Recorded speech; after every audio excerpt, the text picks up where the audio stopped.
Okay, American. Now you will tell me. Unit heading! Getting higher than getting fired, or like a crime is our new career. Just here to collect. Whoa, hey. The movie begins with a gripping scene set in a war-torn region of the Middle East. A group of U.S. Special Forces soldiers is being held hostage by enemy forces in a small, decrepit hideout.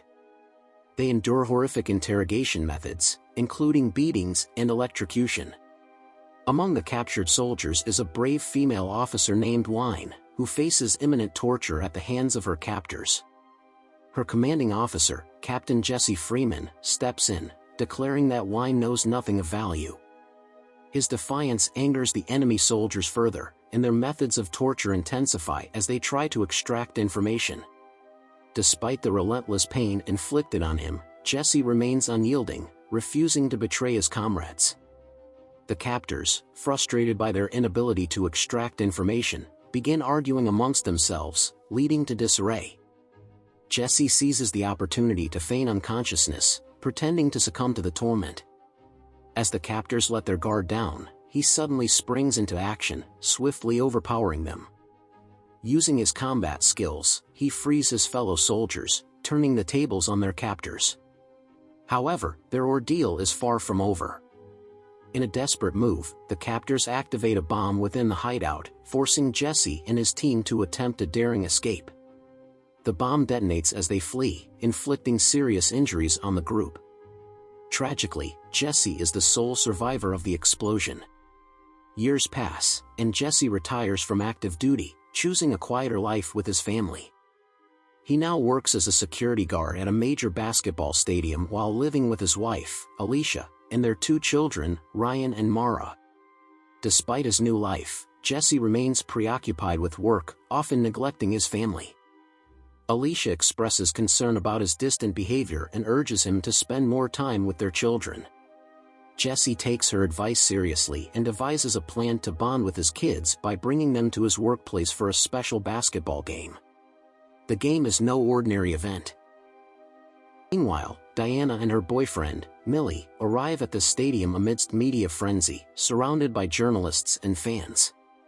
As Jesse gives Ryan and Mara a behind-the-scenes tour of the stadium, they meet his boss, Devlin Montez, and a janitor named Gus. The children are fascinated by the inner workings of the stadium. However, unknown to them, danger looms. A group of intruders disguised as Wi-Fi service officers manages to infiltrate the stadium. After a cursory inspection, they are granted access, allowing them to execute their plan. Jesse escorts his children to their seats, but a disturbance caused by unruly spectators demands his attention. Leaving Ryan and Mara momentarily alone, Jesse intervenes to restore order. Meanwhile, Diana, Millie, Governor Paul, and Mayor Christine settle into the VIP room, discussing the stadium's positive impact on the city. Unbeknownst to the VIP guests and the fans enjoying the game, the intruders, led by a man named Job, have already begun their operation.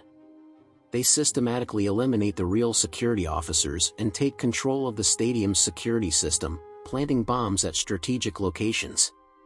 Job and his team don security uniforms to blend in, further complicating matters. Back in the VIP room, Job disguises himself as a security guard and attempts to ingratiate himself with the guests, particularly Millie. However, his true intentions soon become clear as he draws a gun and reveals his plan to rob Diana.